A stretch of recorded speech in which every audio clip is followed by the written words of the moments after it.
Yo, partnership alert, partnership alert, partnership alert. Living Corporate has a partnership with LinkedIn Learning, an American massive open online course provider that provides video courses taught by industry experts across a wide array of subjects. Now, the partnership is because Living Corporate has courses on LinkedIn Learning focused on diversity, equity, inclusion for leaders, career professionals, and anyone really looking to upskill themselves and be better allies. So make sure you check out our courses on LinkedIn Learning by clicking the link in the show notes. And let's just say you don't want to do that. When you go to LinkedIn Learning on LinkedIn, search Living Corporate. We'll be right there. All right? Peace.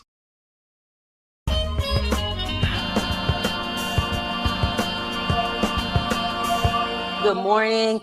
Welcome everyone to the group chat, Radical Change. I'm your host, Vonda Page, and happy 2022. I am super excited to welcome my guests that I have today on stage who are going to introduce themselves. But as much as that, I'm also super excited to welcome the audience to another edition of a Living Corporate live talk show. And so for those who may not be familiar with the group chat, with Radical Change, what we do is first and foremost amplify the experiences of Black and Brown professionals at work by sharing our stories, sharing our experiences, bringing thought leaders, professionals, and activists, writers, authors, all kinds of people that are really doing things that are driving radical change. So that is what my background is, all around change leadership, digital transformation. I've been doing that for more than 37 years. Thankfully, I was able to retire from corporate America in 2021. So this is a new day. And with that being said, right, when we think about change and we think about, how to think about the experiences that Black and Brown professionals and women, as well as non-binary people have in corporate spaces, we know it's harmful and we know it's traumatic. Now, hopefully, this isn't your first show that you've seen, and hopefully you've had the opportunity to see one that's featured Jackie Abram, who wrote an amazing book series, Hush Money book series, and I'm going to let her talk about it. But that book is really the catalyst for this conversation that we're having today. So while I get my dog together and get on mute for a minute, I want Jackie to go first, introduce herself. Then I want to go to Alyssa and Jana. And then Jackie, if you could just give us a little recap, right, around the book and where we started. And then hopefully by then Barley will have herself together and we'll be good to go. So I'll talk to y'all in a second. Jackie, take it away. All right. Well, thank you as always for that marvelous introduction, Vonda. And, my name is Jackie Abram. I am the author of an international best-selling and award-winning book called Hush Money: How One Woman Proved Systemic Racism in Her Workplace and Kept Her Job. And I'm excited to just kind of talk to you a little bit about it today because I'll be honest with you, as I've mentioned in many of the previous interviews that I've done, writing a book was never something that I dreamed about, that I wanted to do. It was the furthest thing from my mind. It was never in my career plan because I had a lucrative career in higher education. I had a career that paid me six figures. I worked in finance. So, when you talk about writing is something I really wasn't thinking about because I'm a number cruncher. Okay. I crunch numbers for a living. And so I had this job. I was really good at it. I loved it. And I was exceptional at it. And I like to always put emphasis on that. I was exceptional at my job. And by any measure, it really should have been a successful job, but it wasn't. And the reason it wasn't is because over the almost 2 decades that my career spanned, I kept finding myself becoming the repeated victim of racism in the workplace.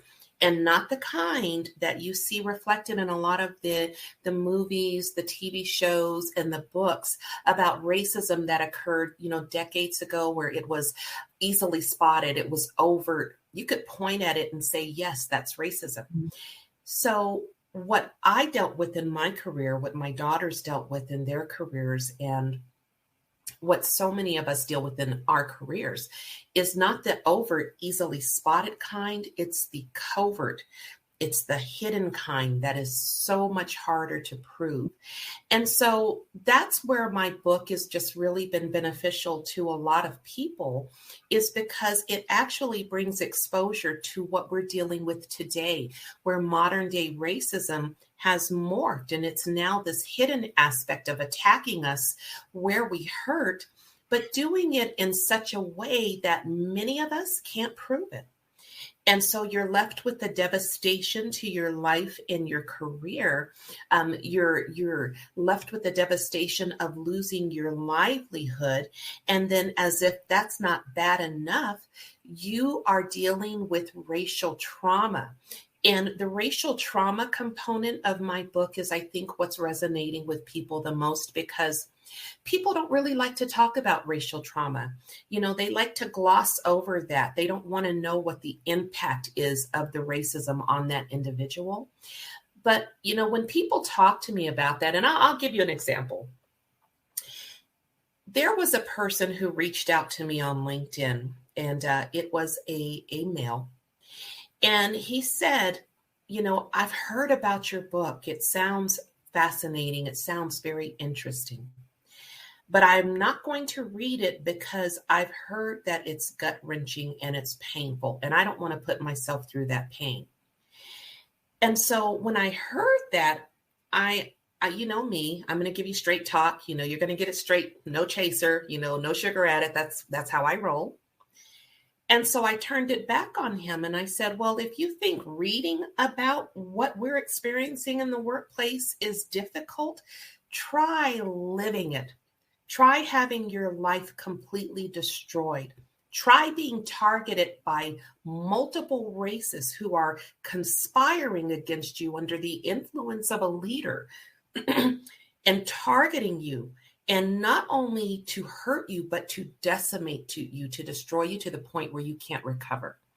So that's where my book is just resonating with so many people. It had humble beginnings after my career in higher education was killed by racists, multiple racists who targeted me. I wrote this book with my daughter. Again, we don't have a background in writing, so we didn't know what to do with it after we wrote it. So we paid $22 to have this cover created. And then we had it printed on Amazon and sold it from the trunk of our car to Black people and people of color in our neighborhood, as well as white people who said, you know, we know racism is wrong. We don't understand it. We've never been through it, but we want to help. And from those humble beginnings, it is now an international bestseller. And I just couldn't be more thrilled. I couldn't be more thrilled. I couldn't be more thrilled. Because as a person who, you know, has experienced multiple, you know, instances of racial trauma, you know, throughout my career, you know, like I told you many times, like I've said on this show, and many times, like I've said to every person I've talked to since you wrote the book, I basically, there's not a person that I have had a conversation with since you wrote the book that I haven't said, you got to get this book. You got to get this book. You got to hear my podcast. You got to hear. I have, because I say, if you read this book, you're going to know what I've been going through. And you're going to know what every person who looks like me, that's my age and older or younger, who's ever had any job in a white institution, whether it's a corporate sector in insurance, tech, finance, healthcare, education, nonprofit, we've all had the same experience. And to see your experience on paper, or to hear it being read to you by another woman and to feel it, I mean, that shit is deep, y'all. And it is life-changing. And so I am probably Jackie's #1 fan. And if I'm not, I'm vying for that. And I would like that title. So, you know, I'm going to give it to myself. Sounds good. For her to be able to do that, I mean, the level of vulnerability and to let the whole world see your pain like that. Well, and I'll be honest with you, Vonda, it's interesting. I'll just kind of take you through for a minute the process that I went through. So when I decided to write the book with my daughters, it's interesting. You have people in your immediate circle, in your family circle, and then you have a circle of friends. And a lot of times when you're doing something that's just ultra bold, ultra courageous, that really just shows you in all of your flaws and your vulnerabilities, you really don't get a lot of support from the people that you think would be there to support you the most. And the reason you get a lot of pushback is because of fear. Fear is what keeps us silent. Fear is what keeps us from trying to do something different, because we're afraid. We're afraid of being humiliated. I cannot tell you how many people said, "You're humiliating yourself. Why are you putting yourself out there like that? People are laughing at you. They don't support you. You're being laughed at." And so while you're suffering with your own trauma and you're trying to tell your story in a real and authentic way, you're getting a lot of pushback, and the pushback is coming from people who are closest to you. That is so sad to hear. Because all I got from it, just like when I first read the memo, right, in 2019 by Minda Hart, all I got from it was, I just felt like such immense gratitude that somebody could actually do that, because it's a gift to me. That's why I don't give a crap if your book is $100. I'm still going to buy 10 of them every time I can, because you gave me a gift, and you're giving all of us a gift. And you're not even just giving a gift to Black women and brown women and Asian women and African. You're giving a gift to humanity about, here is how you can take something terrible that we are all a victim of and party to at the same time, and we can do something good, and we can make something better out of it. Here's a roadmap to do it, right? And then comes along people like Alyssa and Jana, right? Yes. And so let's get into that a little bit. Yes. So let's talk about Speak Fully. Hey V. Yeah. We haven't introduced ourselves yet. So, okay. So I came back faster than I thought. You did. So I'll introduce myself, and I'll set up Jana, and then we'll let Jana get into it, because that's really one of the biggest features, I think, is bringing Jackie and Jana together. I think that's absolutely powerful. Yes. And I am also one of Jackie's biggest fans. I'm so tickled to be here with her. And I agree exactly what you said. When you are vulnerable and you tell your story, you're surprised at how many people don't necessarily support it, or they undermine you in a way. My name is Alyssa Stamps. I'm CEO and co-founder of Impure Quality. And one of the biggest reasons that was possible is because I found people like Jana that said, "Hey, I see you. I've been there. I support you." And the reason we were connected is because Jana wrote this really powerful blog series on her website. I think your company posted part 1 yesterday, Jana. So if people go check out that LinkedIn page, because it's part 1 of the blog. It's a powerful read, and I reached out to you immediately, and we connected right after that. So I'd love to tee up Jana, because she created something beautiful out of her pain as well. And in a way, it's perfectly partnered with Jackie and Hush Money. Yeah. Thank you. We're excited to be here. Jackie, thank you for sharing that. I am going to get the book. I'm talked into it. And, I want to point out too, like I have my story. Everybody has their story, but I do feel, I do know that I am a person of privilege, and my story is very different than yours, but there are some similarities. And so I really appreciate you telling your story, because I don't know what it's like. And so that's why I feel like I do want to read the story, because I do feel, and there's lots of similarities though, in regards to the feelings that come with it. Right. Yes. So I think that that's why our stories are so similar. I would say, so I'm Jana Morin, CEO and co-founder of Speakfully. And Speakfully was created about 4 years ago now. And it was based off of a personal experience that I had of my own. I was unfortunately put in a spot where I was mistreated and harassed by my superior, who was a C-level employee and about an 800 employee company. And it happened over a time of, I would say, a little over a year. Throughout that time, it's super interesting because you think about it.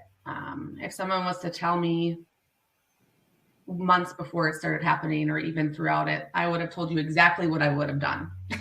But when you're in it, it's a much different experience. And so that's another thing that it's really hard when people think that they understand. And so I understand what you're saying when people think that they know what they would do if they were you, or all of these different scenarios. And it's like, no, you don't, because you aren't specifically me, and you aren't in the exact scenario that I'm in. And once you are in that exact scenario, which you never will be, because you're not me and you're not in this exact scenario, you will know what it feels like. But no one's ever in anyone else's same situation either. So it's a lot different than what you think it's going to be like and what you feel like you would do versus what actually ends up happening when you're in it. It's just a very different experience.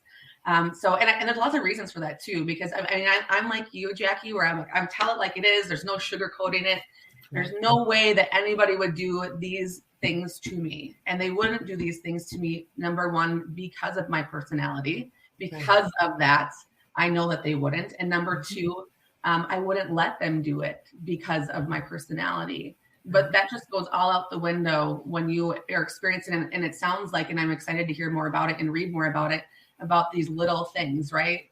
It's not just black and white. There's lots of gray that happen in between. And that's why it's really hard to explain when you are, 6 months, a year, however long into it. And all of a sudden you're like, how did I get here? And it's because it's a series of 20 different things that happen. And you can't go and explain it to someone, because you tell them one story and they'll say, oh, well, yeah, that's weird. That's kind of odd. But if you told them all 20, they're like, oh my, wow. Like, yeah, that's not normal. So it's like one of those things that you can't explain because it takes too long to explain. You got to write a book about it. So that's where, that's where it start to truly understand it. So I ended up leaving this organization. There's a whole long story about it. But I left the organization.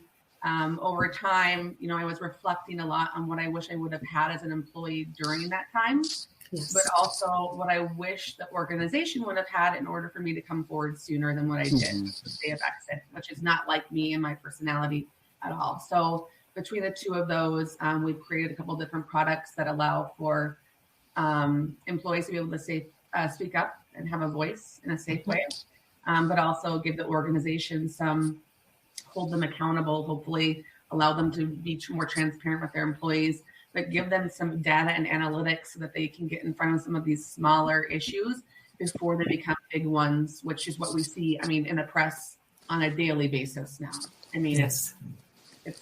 It's so sad, but it is it's daily. And it's not like it's gotten better since the Me Too movement or since even Black Lives Matter. It hasn't gotten better. No. It's going to, but...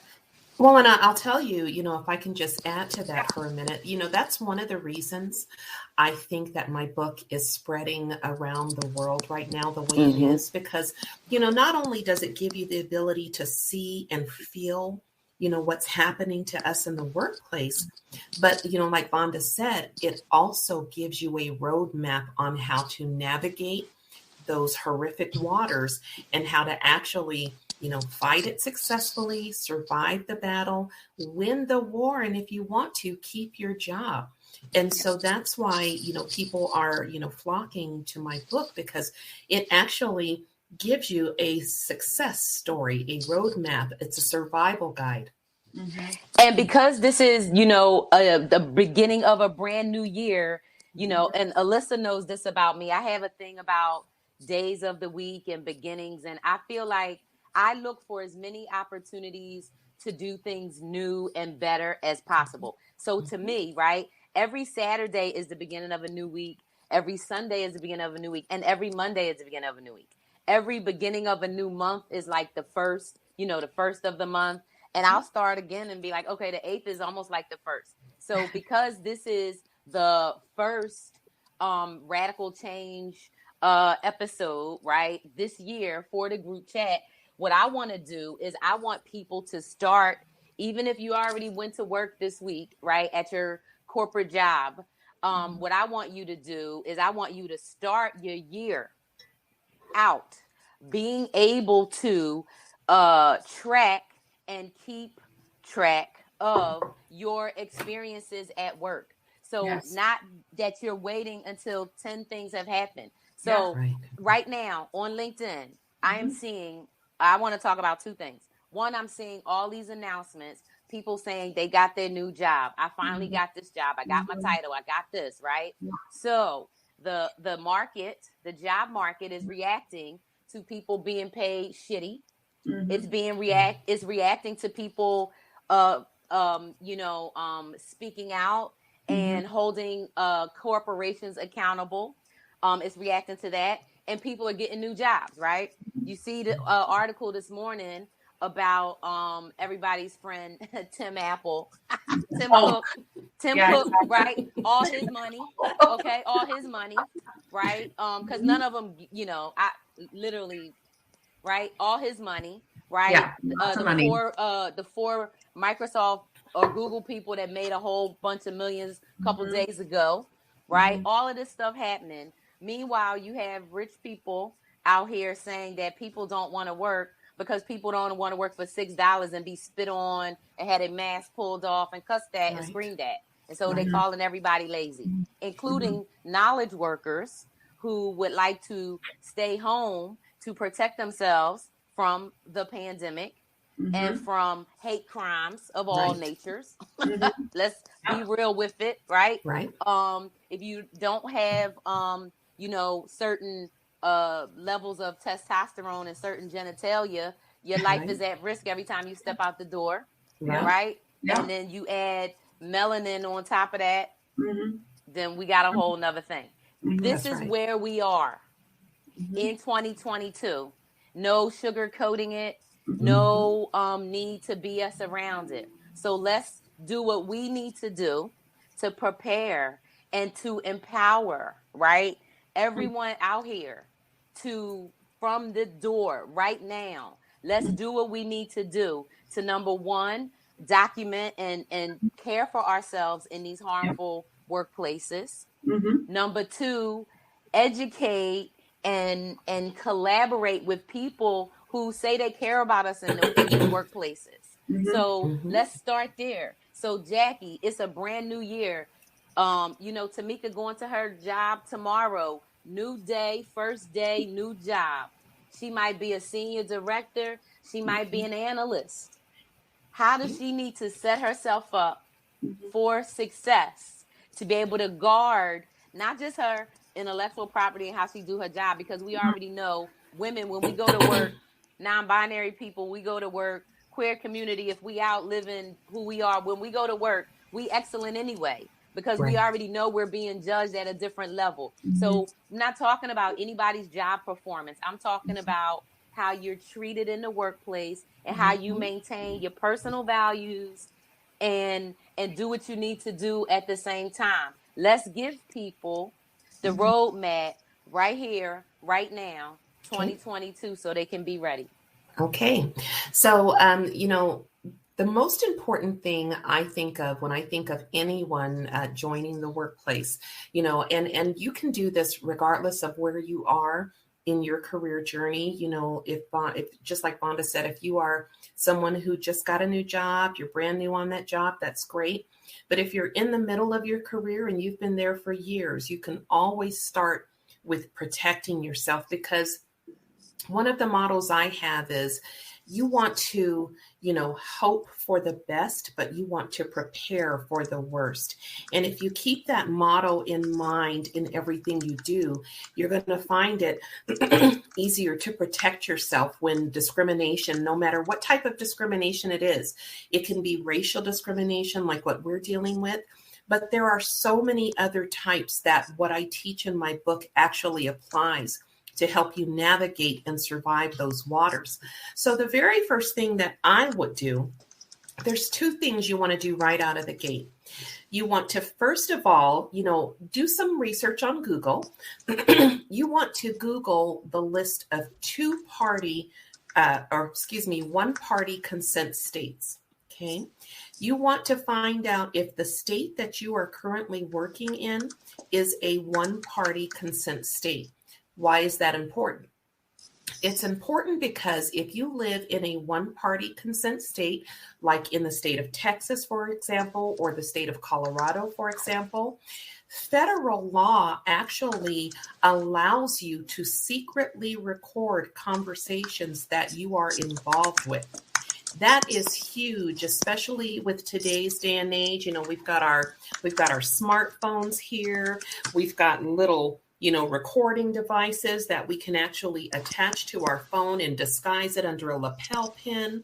And so when that manager calls you into their office, you are prepared for that meeting. You've already turned on your recording app on your phone. You've got your microphone attached to a nice little flower lapel pin or something to disguise it. Or your Apple Watch. There you go. You've got some way to actually record. Recordings do wonders for proving your case. Okay. But you can only do that if you are in a one-party consent state that allows you by federal law to secretly record any conversation that you are involved with.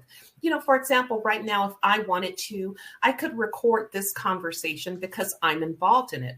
You don't want to eavesdrop and record a conversation between a manager and another manager because that's illegal. But if you are having a conversation with your manager, you are allowed to record it. But let me just tell you this. That's not going to always be foolproof for you. And here's why. You can turn your recording on when you know that you are going into this meeting. But what happens in the case where you're walking down the hall to the break room and the manager stops you and starts spewing some shit at you, right? Okay. You didn't have your recording on. You're not prepared for that. So how do you keep track of that data so that you don't lose sight of what just happened to you on January 8th at 9:29 a.m. in the hallway with Vonda, Alyssa, and Jana? You have to have a way to keep track of that because a lot of people give into something called recency syndrome. Mm-hmm. If you don't document it then and there, then a week from now, when something new happens, you're going to forget about what happened. And you think that you're going to remember too, and you're not. And you're not.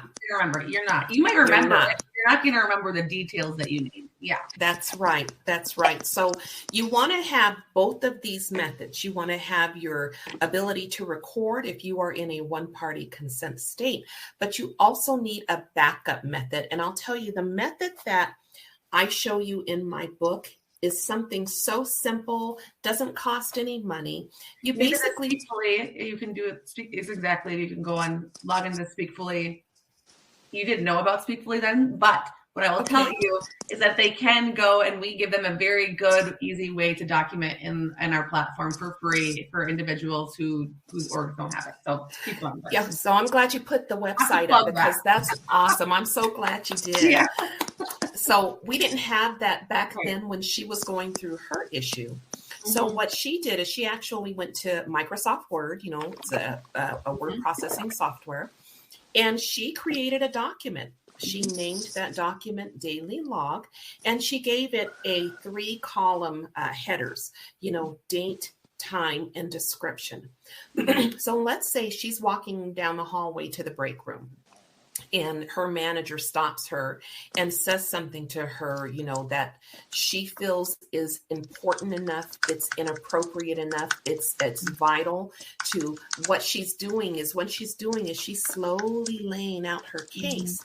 She's going to run back to her office, open up this document that she's created, her daily log, and she's going to give it an entry. So she's going to say, okay, January 8th at 9:29 a.m., I was on my way to the break room. I was walking down the hall and Jana stopped me.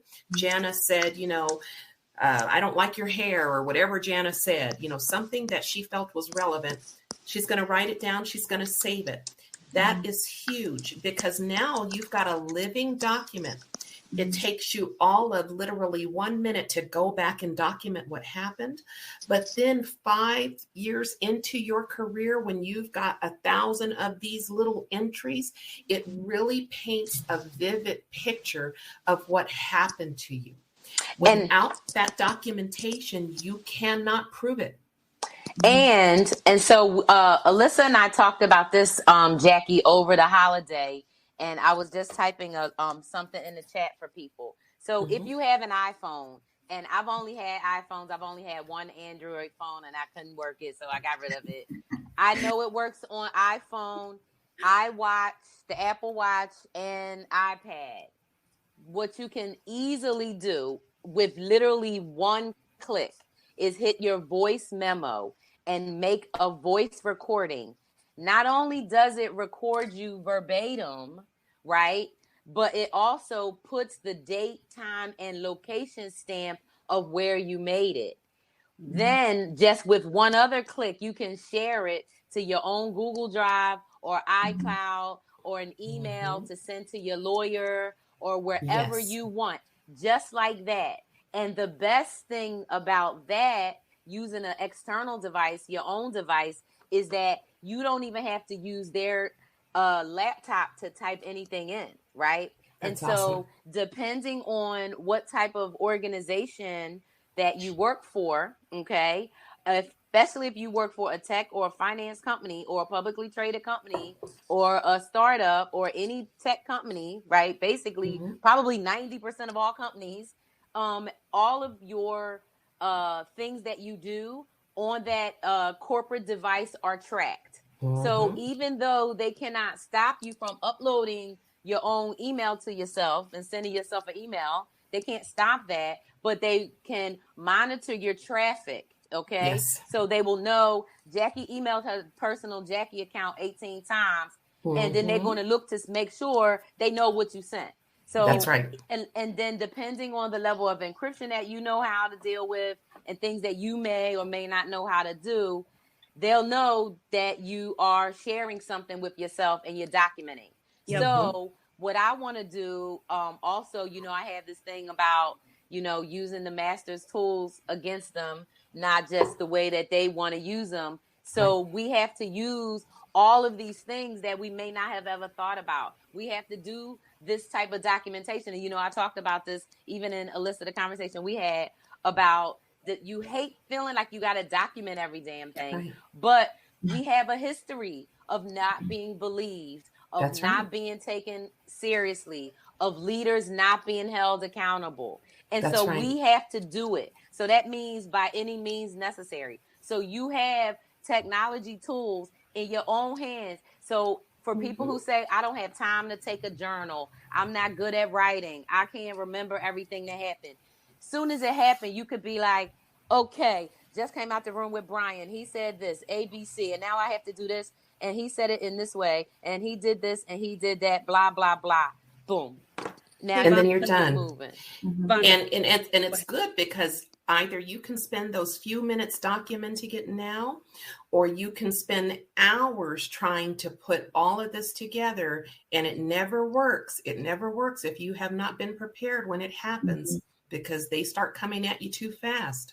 Well, and it's always the moment that we're not sitting here it sounds like it, but we're not talking like you used to go document every conversation you have and anything, right? But we're talking about like the times where you feel it. Yes. Like that's just that weird gut feeling. Yes. And everyone knows everyone knows what we're talking about. And so it's not like every conversation you ever have, you need to be doing this. But when you have that off feeling and you want to push it away because you're like, oh, maybe it's probably just a bad day, or they didn't mean it like that, or whatever. No, even if they didn't, like, let's just be optimistic and say that they didn't mean it. Okay, fine. Well, still go and write about it, because then you'll still have it. You'll still have it there. You'll have the feelings, the time, everything is going to be very specific versus, again, if you're thinking, because this is exactly what I thought, if you're thinking, oh, it's fine, it's not, I mean, I feel like, especially as just women in general, we're always just like, oh, it's, it's not that bad. It's fine. I'm overreacting. I'm overthinking it. So I'm not going to, we're always told that we're overreactors. We're too sensitive. So I think that, that's one of the things that we initially think, but no, if you have that gut feeling, go and do it, regardless of whether and maybe you won't have to, maybe you will never have to look at it again. Maybe it will just be a one-off thing, but probably won't be. So just go and do it. That's the biggest thing, I feel like. Yeah, Vonda, you made a good point about not emailing on a company email. Something that I had to do when I was going through my situation is I was getting on my personal email on my phone and documenting it that way, but it was messy. And Jackie's brought up some really good points of how to make it more organized. And I feel like this is a really good time to talk about what the Speakfully One product is, because it is free, Jana, and it does hit on what Jackie is talking about making sure that you document, you have the law. Yes. Correct. Would you mind talking about it? Yeah, sure. So you can go to our website. You can create an account. It's free. And the purpose, is exactly scenarios that we're talking about right now, is we want to make sure that individuals had some way to be able to go and document any experiences they had in an easy way and then all in one spot. And it gives them the ability to export it as a PDF once they're complete, so they can continue to log it. It timestamps it. Not only does it timestamp when you actually log it, but it also asks if it was a different day than the day that you logged it, because obviously sometimes it might be a delay. But if they're doing it in the moment, then hopefully it wouldn't be, and it just would timestamp exactly. But sometimes you just can't do it right away. But you would have your voice memo, and so what you would do is all you have to do it. You look right here and you sit it down, and you can type the information in as you're getting it. You will have the day, the time, and the location of where you were, the geolocation to the nearest Mr. Google Tower. So there you go.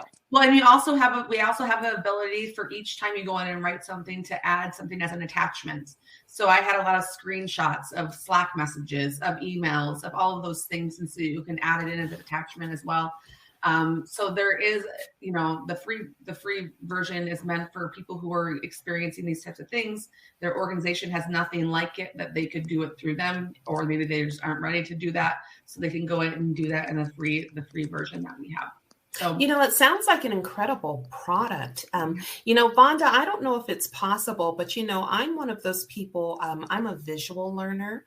So I don't know if maybe one day we can do a demonstration. I mean, I was going to say you can totally, so I have not, I think we can do it. So I think we could totally do it now. It's totally fine. You could do it. You could either click on if you want to click around. Or what we can do, Jana, is we can set up a time and we can do it, and we could totally record it. And then that way we can have it out there for people, and you could just do a quick demo. Yeah. And, we could, do a couple scenarios of actually what does it look like when a person is reporting. Yeah. Jackie, that is a great idea. See, that's what I'm talking about. That's why I'm your number one fan. And one thing that our product allows for, as well as for people to document for personal rights. So one of the feedback we received was that it could be also a good tool for women dealing with domestic abuse, people going through divorce, people going through all these other things. And so there is a space for workplace, there's a space for personal, and so it can give the two options for them. I love it.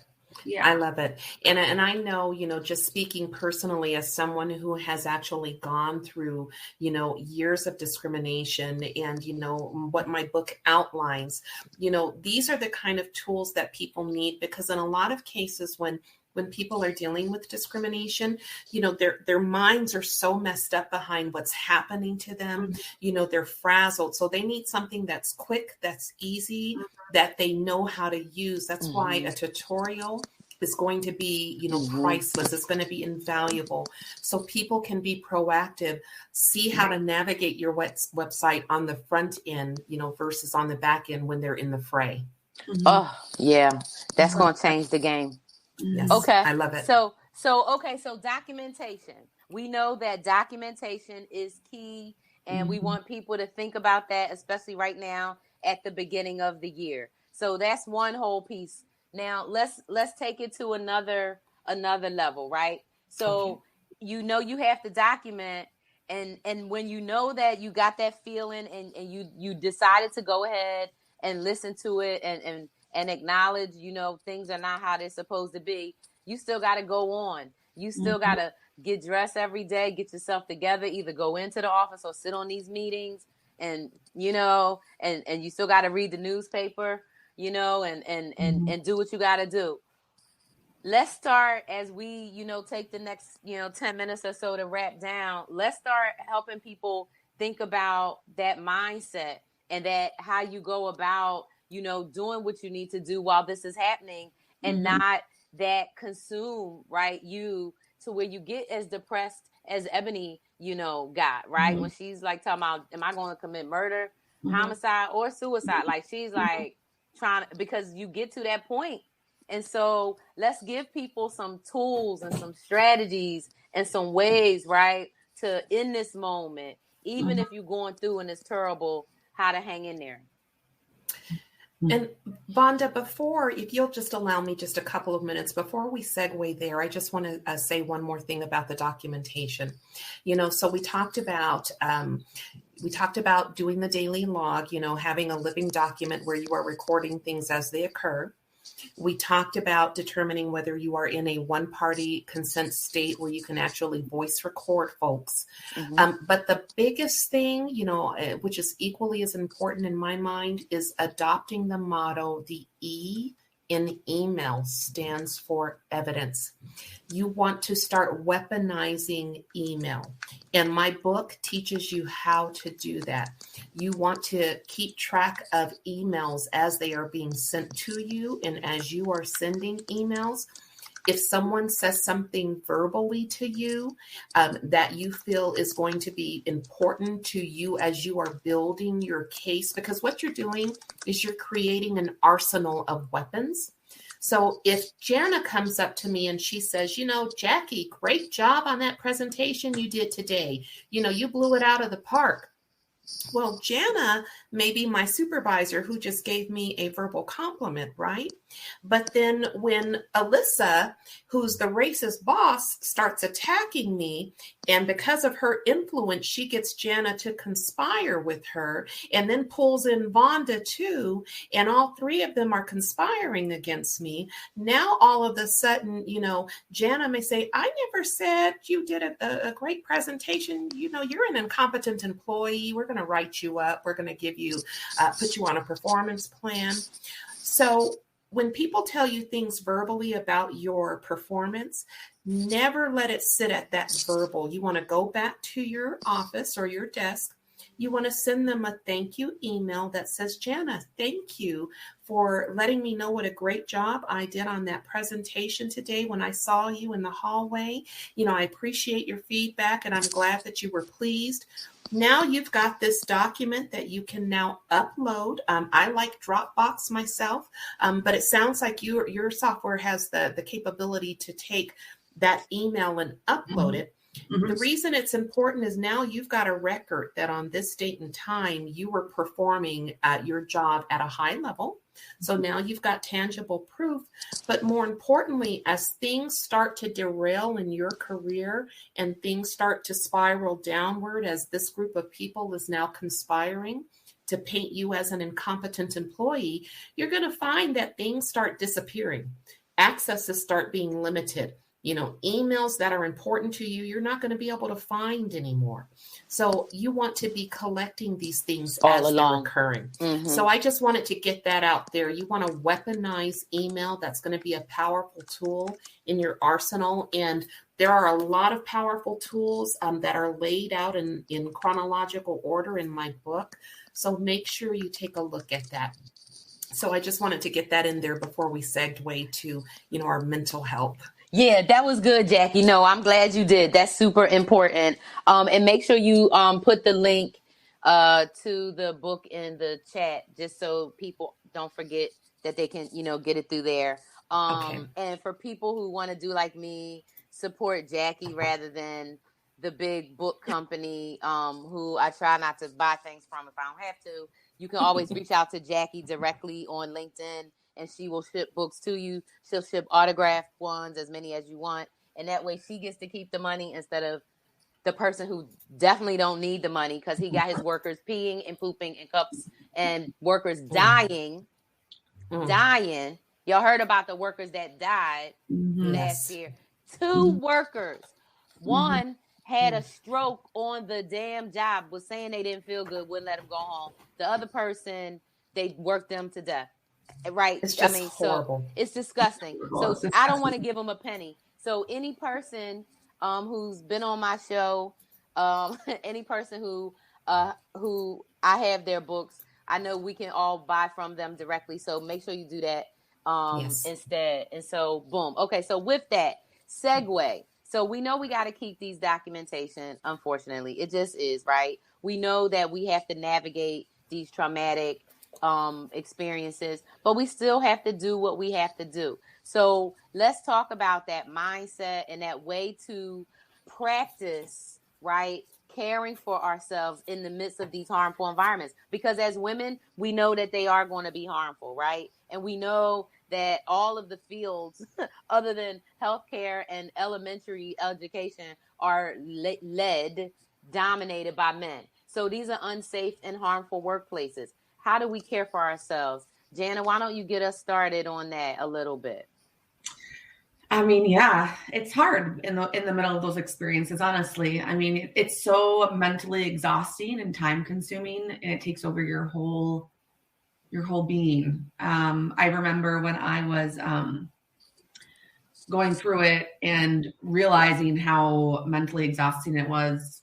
I went home one day after, experiencing this for however long, and I thought to myself, like, what, I generally was a very good person about knowing what's going on with my family and friends, like how are they doing? I always check in.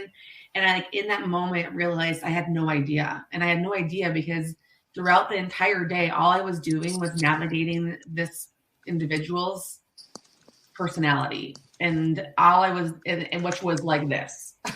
So for me, it made me like this. I had to change who I was on a daily basis to try to figure out what I could or couldn't do. And so the entire time was just trying to figure out how to stay away from it as much as possible. But it was so time consuming that for me, I just didn't even realize. You just don't even know. I mean, honestly, lots of times don't realize it until you hit some point of like that moment where I realized I have no idea what's going on. And normally I do. And that it made me extremely sad, and then it also made me realize the magnitude of what I was going through or experiencing in those moments. So, I mean, I think keeping yourself in check and really thinking about some of these things hard. I luckily, and this is not, I feel like for me, I luckily had a really great support system with my family. It was my immediate family, my parents. I'm single. I moved to this when I was there. I was 35, single. Moved to this job with my dog. Relocated. Had no friends and family, which was a good target for him on me in that sense. And so I had a good support system when I was talking to my family about it. So I know that was extremely lucky, and I still felt alone. Yes. So, I mean, it still felt very lonely, a very lonely space. I still felt so crazy. I felt a little, it made me feel loony, crazy, really insecure because I wasn't sure if what I was experiencing was real. And so I just think mental health is huge, but in those moments, it's really, really hard to determine what you should or shouldn't be doing. So I don't have like the best advice, but it's just more of like really, really taking the time to think about like, what is your life normally like? Are you doing things differently than you normally would? The relationships that you do have, you have to talk about it with somebody. You have to. So hopefully you have at least one person you can talk to. Even if, there was one point where I ended up going to a therapist throughout it, because I didn't know what to do. So I did do that. The exercise, I can't express that enough, even though being just active in some capacity, not about looks, but more about just this up here. But it's still really hard to do when you're in those moments. Yes. Yeah. And I think it's a really, you have to think about too, how long you want to do it for, you know?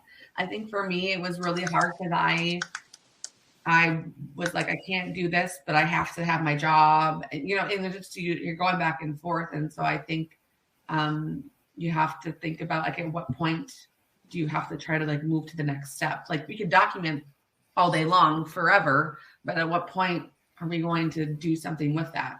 Right. And that's where I feel like you have to always be thinking about that and how long you want to do it, because you don't want to do it forever either and be in that space. You have to bet on yourself. You do. The moment for me was a behavioral change like you. I was a very punctual person, and I would walk to work because it was close enough. And I found myself taking the longest route possible to get to work, so I would get there right on time instead of a few minutes early. So it lessened the amount of time I was there. It lessened the amount of time that I was surrounded by people that were trying to take me down. And I also felt the changes within my body. And Jana's right. And so is Jackie. It's very hard when you're in that moment. And it's a slow burn. You don't just wake up one day and go, oh, this horrible thing is happening to me. It gradually happens over time. And by the time you realize it, that's when the depression sets in. It really sets in. And for me, what really unlocked those moments and helped me see the light was sharing with others. Jana, you mentioned that, and I've shared this on Living Corporate before. I was so terrified to tell somebody because I thought what was happening wasn't real, or that like I was over exaggerating, like so many of you have mentioned. But what I was met with instead, when I shared with allies, like look for the friends, look for the people that support you, to remember who you were before, to say, no, what's happening to you is different, or you have changed over the course of the past year. Look for those people to tether you so that you can remind yourself of who you are. And then to Jana's point, you have to set an end date of how much you can tolerate, of when you need to get out. Because at some point, it's just unhealthy. Nobody wants to get to the point where it's suicidal or homicidal or any of those moments that were expressed in Hush Money. I think one of the moments I loved in Hush Money was the ally, the friend, the employee that Ebony had. And that's what helped her a lot, because she recognized what was going on and kept saying, no, this is bad, this is wrong. And she would tell her things that were happening as well. Those people do exist. So look for them and keep them close. Jackie, I was going to say, you said in your thing, though, that you had people that were close to you that you did reach out to that did opposite. See, I mean, and I understand that to a certain extent, of people that just don't necessarily believe, but I don't think to the extent that you have it. Well, and I'll just clarify. So the people closest to me in my circle, it's not that they didn't understand what I was going through, because they had their own battles that they were dealing with. It's that they had fear. You know, the fear of speaking up, the fear of taking a stand, you know, the fear of making waves and being seen, and then having their worlds come apart, you know, because a lot of times, at least in my circle of family and friends, you know, once we have a job, we want to stay off the grid. We want to stay off the radar. We want to stay in the little box that we built where we feel safe. And we don't want to venture out of that. We don't want to make any waves of any kind. So, you know, the reason they were giving me pushback is because they're saying, you're putting your face on this. Everybody's going to know what happened to you. You're not going to be able to get a job, you know, and so they're giving you all of their fear, because in our community, silence has always been the best option. And so for me, I said, no. Silence is the worst thing that you can do, because not only will things not improve for you, but the people that come behind you, the future generations who need to know what they're going to experience when they go into the workplace. If we don't teach them, if we don't tell them what to expect, if we don't empower them, they're not going to be able to survive. And so, you feel like you're alone. You feel like you're on an island by yourself, and you feel like you don't have any support. But I'll tell you what helped me get through my trauma, because I've been on that ledge. I tell people right away, I was so messed up behind what they were doing to me. If I could have found a way, and I'm not trying to be funny, to kill my boss and get away with it, I would have. Because when someone is taking away your ability to provide for your family, and they're dehumanizing you to such a degree where they don't care whether or not you live or die, something snaps inside of you and you want to hurt that person as much as they're hurting you. So I understand, where that comes from. But I also know that in my career, I didn't make it to the point that I'm at today without having some talks with myself to keep me grounded, even with everything that was going on in my head, all the noise in my head. And so I'll tell you, the very first thing that helped me survive the horrific trauma that I went through was my faith. I had a lot of faith. I am a God-fearing woman, and I leaned on my faith to get me through each day. I prayed on my way to work. And I asked God, strap me in the armor of God, form a hedge around me, protect me from these demons at my job that I'm about to go to, that are doing evil against me and doing me harm. Protect me from these folks. So that was one way that I kept myself centered, is I leaned on my faith heavily. But the other thing I did is I was hearing the noise from all the people around me who were saying, oh, no, don't tell people what's happening to you. You're humiliating yourself.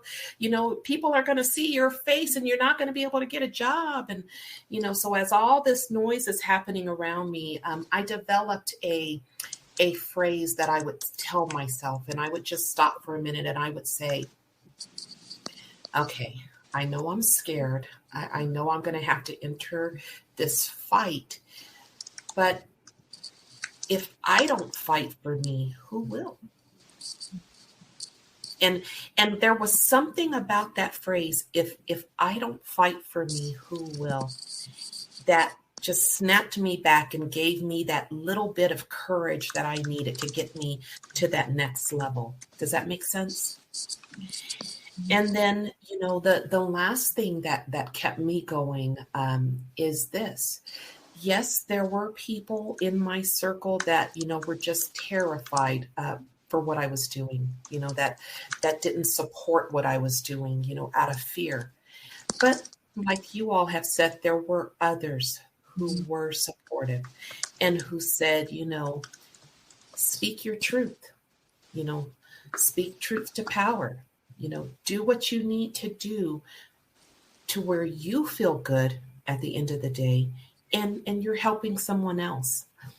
And then finally, the other thing that kept me grounded is, as all these things were happening to me, in my career, and I'm documenting like crazy, and I'm, collecting, I'm weaponizing email, and I'm doing everything I need to do to protect myself. Every time an incident happened and, I would just be, crying my eyes out and on the verge of being hysterical, I would just tell myself, okay, look at the glass half full. What's happening to me is bad, but now I've got one more piece of evidence.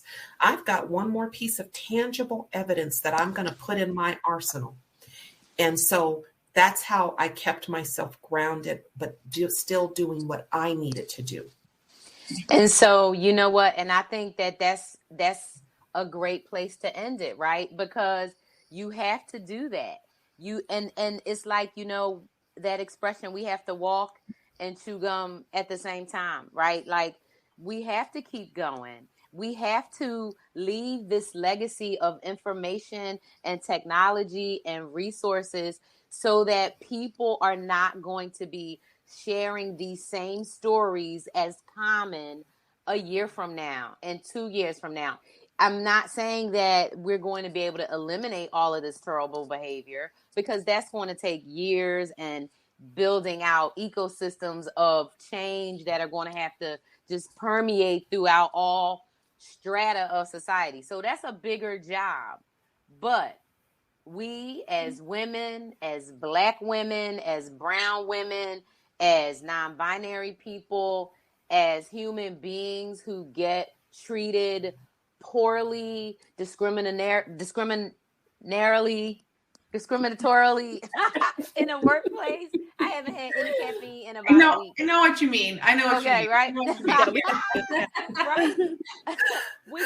We gotta do what we have to do. We have to care for ourselves. We have to be excellent at work. But the other thing that we can do, right, is we can reach out to people, because there are people who care. There are people who see what's happening to you. There are people who will help to validate that you are not crazy. You are being gaslit. You are being treated in a way that is wrong. So document and take care of yourself. But at the same time, work on that plan. How long are you going to let yourself be mistreated? How long are you going to let your mental, physical, emotional, psychological, and financial health suffer? Because I'm going to tell you, if you are a woman in the workplace, you are getting paid less than the man doing your exact same job. It is documented. It's happening all across. I don't care if your company says, we have paid transparency. Yeah. And we have paid parity. Yeah. We have paid. They are lying to you. Yes. They will have to show you the documentation. And what I would say is go to the next step is an external auditor needs to show and prove it to the employees in the company when they tell you that lie. So you're being underpaid. So think about it. You're being underpaid, mistreated, undervalued. All of that is affecting your entire health. As my friend Francine Parham says, the economics of advancement, right? When you're being discriminated against and have to do all of this. So you do not have to put up with it forever. You can document, take care of yourself, and make a plan to make this the year that you put caring for yourself and aligning your values in line with your career and your job.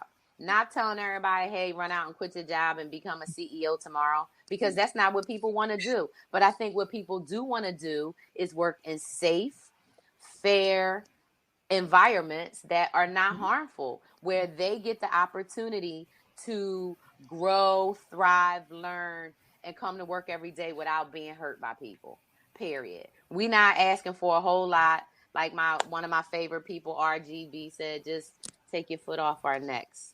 That's it. We don't want anything extra. We just want to be given the equal opportunity to do our jobs and be happy at work. So with that, I want to say thank you, Jackie, Alyssa, Jana. Thank you so much. Anytime, y'all can come back and we can talk about radical change. We can talk about books we're writing. We can talk about things that we are doing to drive radical change. So once again, for everybody out there, thanks for joining the group chat, and we'll see you next time. Bye. Bye. Take care. Thank you.